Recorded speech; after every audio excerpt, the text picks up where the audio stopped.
Hey, what's up guys? Tyler here with Secure Team. Thanks for stopping by. Let's start off with some very exciting news, which is apparently NASA says that they will be having a big announcement coming this next Monday regarding, quote, surprising activity happening on Europa. Now, for those of you who don't know, Europa is the icy moon of Jupiter. And if you've watched our past videos, a topic of much mystery and excitement due to the fact that Europa is probably the best candidate that we know of right now in our entire solar system to host alien life.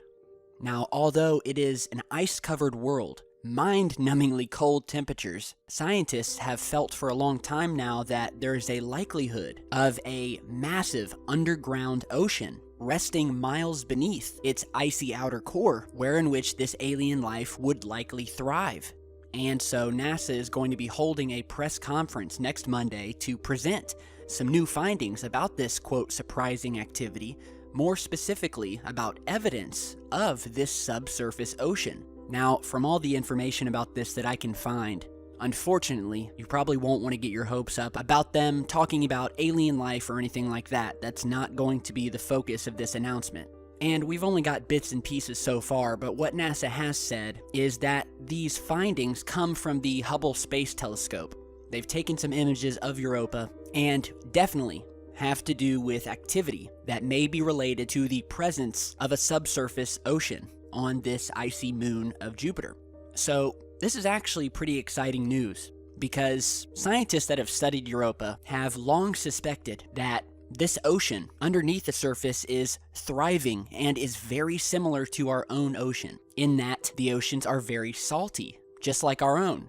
Furthermore, NASA calculated that the chemical balance of Europa's oceans would be nearly identical to the ones found here on our planet, suggesting that there would be enough oxygen and hydrogen within the waters that life could exist.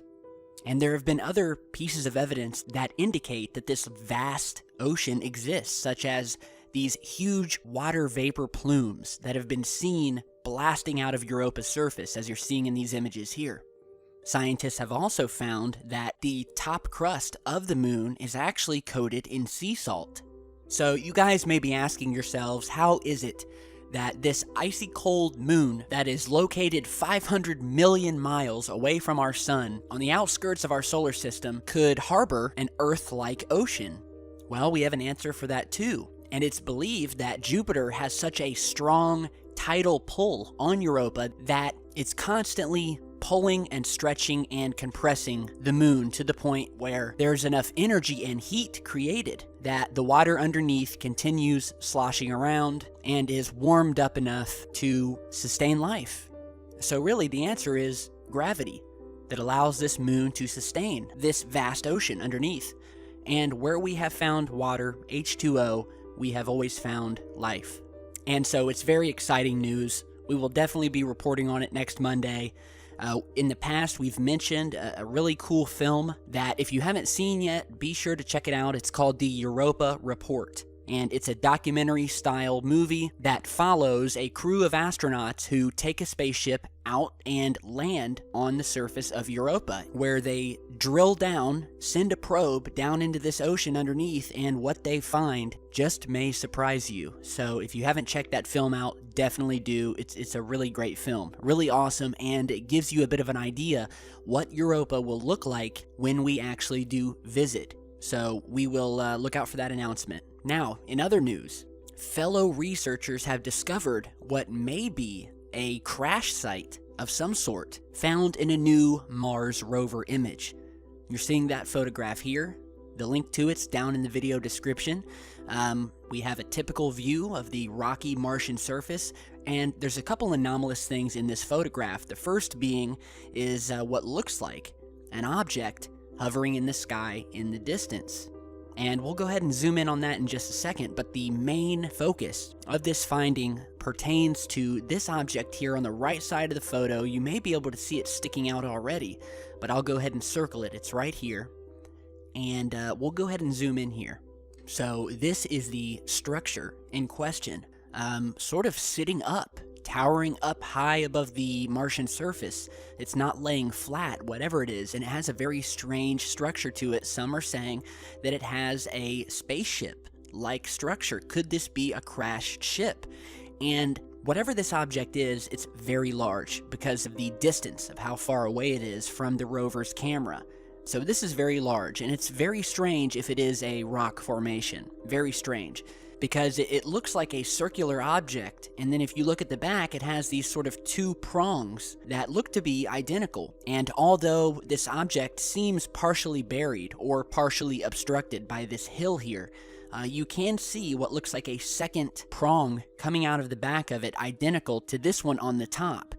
Here is a zoomed-in, enhanced version, just to give you an idea of what exactly we're talking about here and what the object would look like against the red Martian terrain. Here we have colored the object in a silver color, and what was really mind-blowing about this to me is how closely this object looks to the Baltic Sea anomaly. Now, if you don't know what the Baltic Sea anomaly is, here's a photograph of it right here. And what it is a 60-meter in diameter circular formation, craft, object, on the floor of the northern Baltic Sea that was discovered by the Ocean X diving team back in June 2011. And you can see, looking at the back of this thing, it has these similar sort of fork or prong-like structures coming out of the back of it.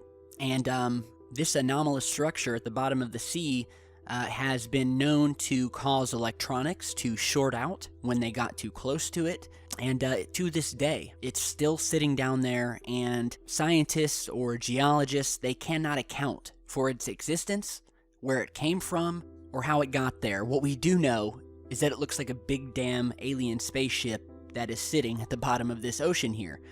But again, look at the similarities between that and this object captured on Mars. And let me know whether you guys think it's just a rock formation or if there's something to this. I mean, this thing is definitely, it looks like it's sitting on its side, whatever it is, and it has a structure to it. Now, real quick, let's go ahead and move over to this object seen in the sky. We'll go ahead and zoom in here.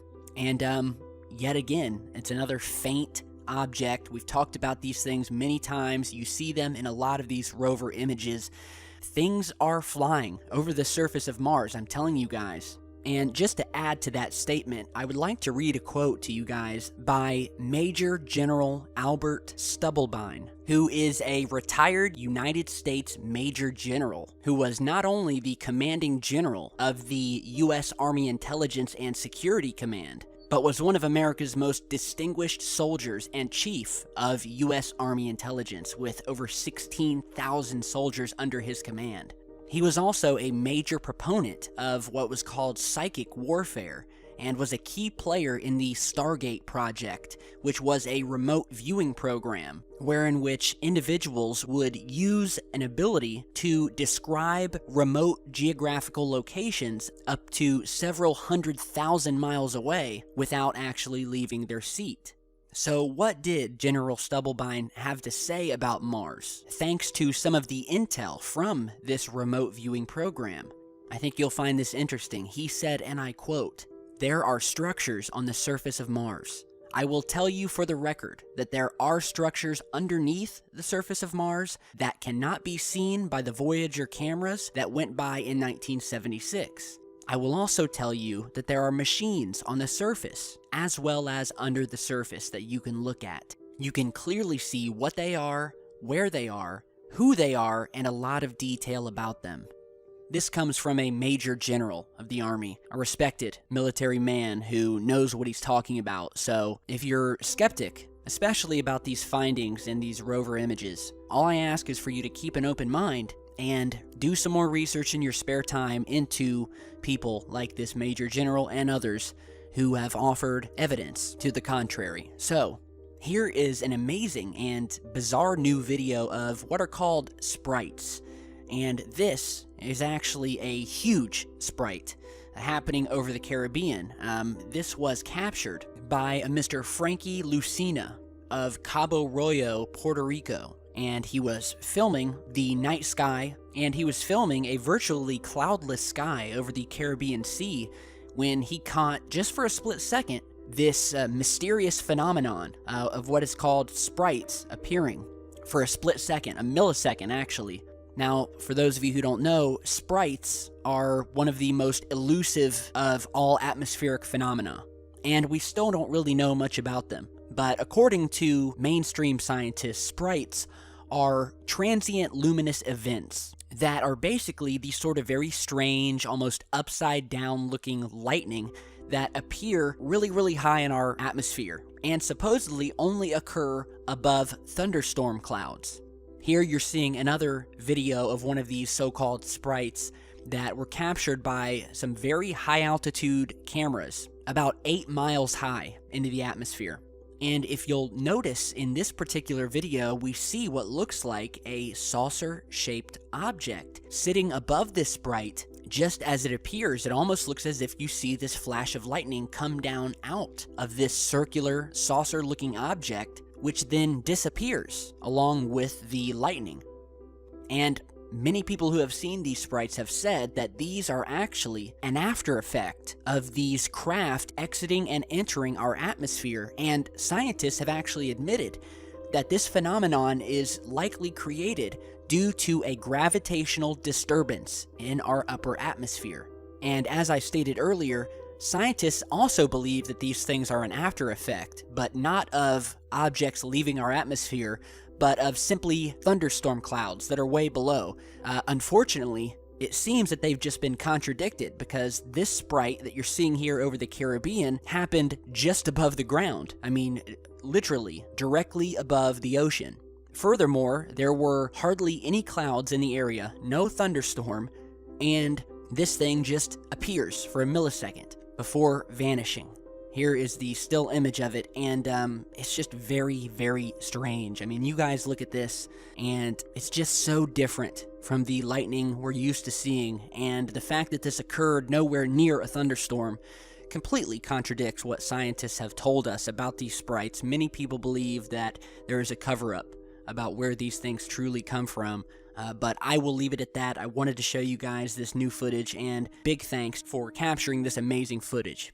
Now on to a few strange UFO sightings. Here is a video recorded in Brighton, England, just a few hours ago, of, again, another one of these strange triangular-shaped formation of lights sitting in the skies, not moving, not doing anything, just sitting there.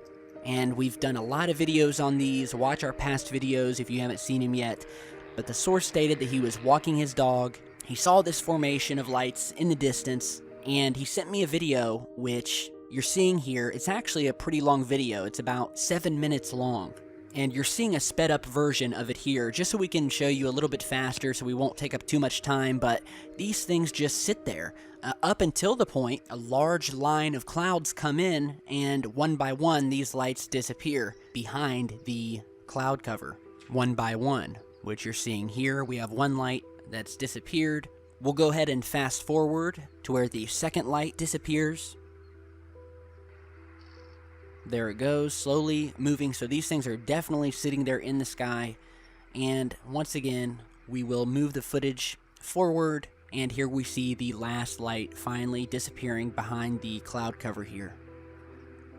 So, I don't know, guys. I told you we are going to continue seeing these things, and sure enough, we are. I mean, and I've probably got about 10 more emails featuring other footage from all over the world showing these things, and it's just very strange. We are seeing these formations. It almost feels like an invasion.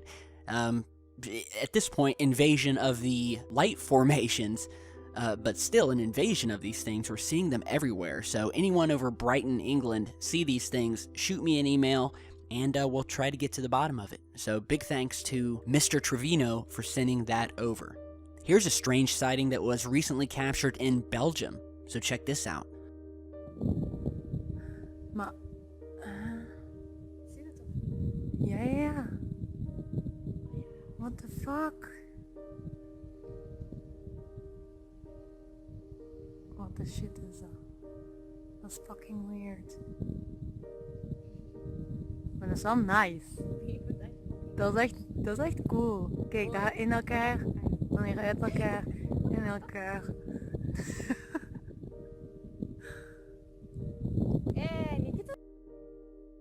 Alright, so this happened over Belgium a few nights ago. The source was out with his daughter when they saw these strange lights up in the clouds, moving around, creating these extravagant sort of formations, changing shape, and they had no idea what it was, sent it over to us. My first thought was, could this have been searchlights or spotlights, possibly at a local event or anything like that? So I emailed the source back and asked them, did they think or did they see any spotlights? Usually when you see these spotlight shows, you can usually see the lights coming down from the surface and sort of gauge a location from which they're coming. The source replied back and said that they knew nothing of any events in town that were using spotlights. Furthermore, they said that these lights, whatever they were, they did not have any rays coming down to the surface, but actually appeared as if the light source was coming from above the clouds. And that is what's really strange to me, because we've actually seen these cases before, where we will see lights being reflected onto the cloud cover from above, not below. And through research of my own, I was unable to find anything happening around Belgium. I've emailed a couple friends who are locals in Belgium. They know of nothing. So, again, anyone in Belgium see these things, shoot me an email. Let me know what you guys think. Now, lastly, before we end today's video, I'd like to show you guys a new piece of artwork that may give us some insight as to whether there was a belief in UFOs hundreds of years ago. And that comes from a new book cover that you're seeing here that was recently discovered that contains what looks like a large flying saucer coming out of the clouds on the cover here. And this is an 18th century book, illustrated some 300 years ago in 1716, which again appears to show a large flying saucer flying out of the clouds, surrounded by lightning bolts coming out of the back of it, flying over these choppy waters below. Writer Reed Moore, who runs a culture blog, noted that the book, a treatise on mathematics, shows this woodcut illustration on the cover with this saucer-shaped aircraft flying out of a storm cloud, trailed by these lightning bolts. The work, written in Latin, authored by Johann Caspar Funk, a renowned mathematician of his day, is garnering a lot of attention due to the fact that we have a saucer-shaped object which is considered to be a classic UFO shape. And it's causing many to think that this drawing does support the theory that UFOs have been witnessed and or chronicled throughout history. What is unusual in this case is the similarity to the modern consensus of what UFOs look like. The blogger went on to state, quote, "Most specifically, it is the aerodynamically rounded shape of the craft, with the dramatic effect of the UFO appearing from behind storm clouds and somehow propelled by an electrical phenomenon, most likely a magnetic propulsion system of some kind. While strange flying machines have been depicted in art for centuries, this specific incarnation of what is generally agreed and considered to be a classic UFO saucer shape, this is what is unusual, considering the 300-year-old date." So, is this proof that flying saucers were witnessed in the 1700s? Let me know what you guys think. It's definitely not the first piece of artwork featuring saucer-shaped craft descending from the heavens. Now, did you guys know that kittens like to watch Secure Team? She's actually got a ton of anomalous UFO sightings on her channel. You guys will have to go and check it out. So she posted this video just 2 days ago and titled it, quote, "Anomaly Going Down." She said she saw this object stationary above the buildings that you see in the video. That's when she grabbed her camera, and as she did, the object began to descend. And that... This video was sent over by Mr. Cody Berrymint, who sent this cute video over. We have a kitten here watching our newest video, Chasing the UFO, and it's just a very compelling piece of footage. So I wanted to let you guys check it out. As you all know, I have a little kitten myself, so I felt it only right to post this video, which encompasses two of my favorite things. So, Again, let me know what you guys think about everything else we've shown you today. Be sure to stop by and grab your very own Secure Team t-shirt or hoodie. The link to our t-shirt shop is down in the video description. After a lot of demand from our fans and viewers, we are happy to offer a lot of really cool designs, so be sure to head over and check it out, and hit that like and subscribe button on your way out. Alright, so thanks for stopping by, and I'll see you guys back with much more in just a bit. Stay safe, guys.